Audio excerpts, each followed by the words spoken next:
DEI programs are everywhere on college campuses, and they are heralded as programs meant to rectify injustice in America. DEI, by its own definition, is supposed to enforce unbiased hiring practices and then establish talent development programs for traditionally underrepresented groups. Sounds noble in theory, but is that really what happens? A student at the University of Kentucky, her name is Rebecca Keith. She testified that she was discriminated against because she was white thanks to the university's DEI program. Let's watch her testimony and break down all the important moments. If you haven't already, be sure to like and subscribe to this channel. And if you love what you watch, leave a comment about how wonderful and funny I am. You see, when I was a freshman at the University of Kentucky, I applied to be a resident advisor. I had worked for UK and Res Life in the past and had been preparing for this interview, and I had my RA tell me that she would give me a glowing recommendation, and the first interview went quite well. My second interview started decently. The interviewer asked me my pronouns, which threw me off a little bit. I now see that as a kind of screening in and of itself, but we proceeded with the interview, and it seemed to go fine until I was asked where I had seen injustice and mistreatment at UK.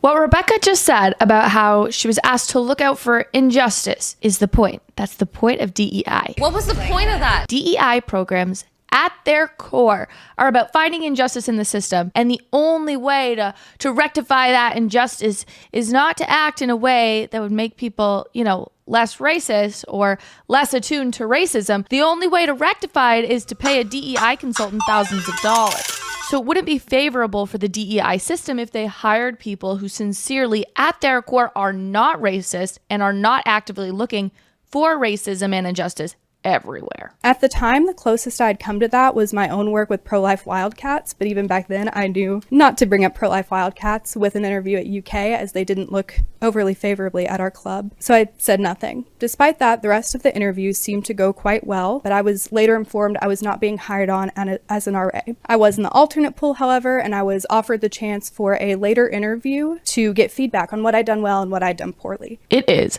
borderline comical how the point of RAs is to wield some level of influence and provide a support system for all different kinds of students, right? Ironic, isn't it?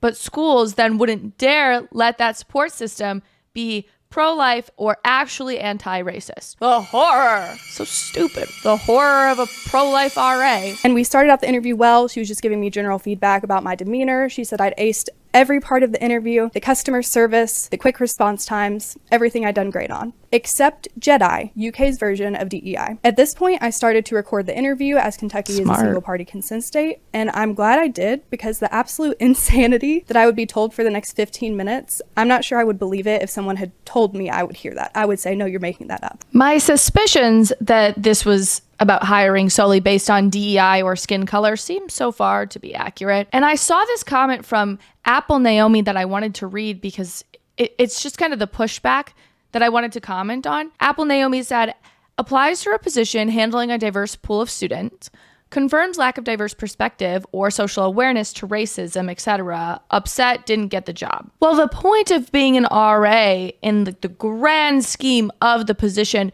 is not just to look for racism and call it out. I'm gonna venture to say that not every student at the University of Kentucky needs an RA that is a race hustler. And that's what's happening to poor Rebecca here. She's not actively in agreement with a policy that is very political in nature, but has been institutionalized by nearly all colleges because of activism pressure. Okay, let's keep watching the video. I was told that because I am white presenting, I had probably not had to think about how I present myself, unlike other non-white students. I had been told that as I didn't have experience being an other, her words not mine, I hadn't proven that I could relate to students who would be considered an other. She then went on for several minutes to tell me about how she had processed George Floyd's death and how maybe I should have said something like that in the interview. And then she told me that maybe I should look at my current service work through the lens of DEI. Because this is the natural endpoint for DEI. Instead of just doing service work and treating everyone equally, you will look at people through the lens of race, ethnicity, sex, and then you will have to prove to UK how much you care about those categories instead of how much you care about those people as individuals. You will bend the knee to DEI if you want to work at UK. Preach! Oh my gosh, that was so good. She did such a good job. True talk, y'all. True talk, y'all. And I'm only ending watching this video because I've actually pulled up the University of of Kentucky demographics, and I want to show them to you. Because the way the DEI lady talked about the need to recruit diverse candidates would mean that there's like a huge swath of students who are minorities and they need more minority representation. But I'm looking at the demographics here, and as you can see, it is way over majority. 58% of students are female, so we would need more female RAs, right? And then when you go into the ethnicity category, as you can see, there's white students, 24,990 of like, I believe it's like 35 or 33,000 students that go to the school. About 2,300 of them are Black or African American. About 1,900 of them are Hispanic, etc. And I believe if you go to the whole thing, you can see that this is for the 2023-2024 class, and it's about 33,000, just shy of 34,000 students in total. It's just a fact of life.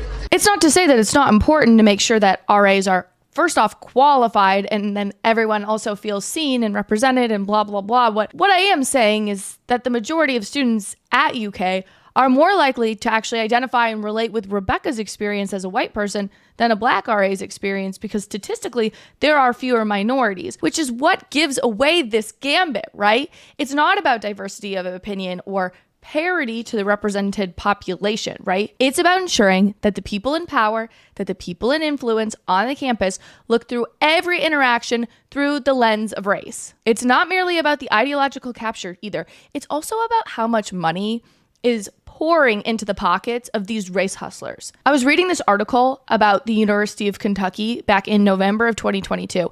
There was a really sad incident that happened where a girl, I guess she was saying racial slurs at a Black girl on campus. And while that is a tragedy, of course, the response of the university wasn't necessarily just to kick her out and say, we don't stand by these values. The response of the university was promising to spend $10 million on boosting DEI, specifically promising that they were going to hire people based on race. They literally openly admitted that they're going to hire more clinicians at the hospitals and other staff members of color because that's somehow going to solve the issue that one girl was making racist slurs. Again, I'm not defending that girl.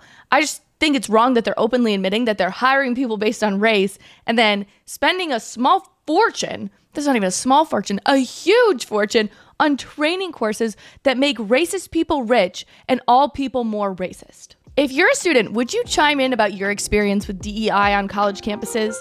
Like, have you ever had an experience like Rebecca's? I remember back when I was in college, the DEI stuff had yet to be introduced. I graduated in 2019, so I just missed it. So I'm always really, really interested to hear your guys' experiences. But thanks so much for tuning in. Be sure to like and subscribe on your way out, okay? And I'll see you here next time.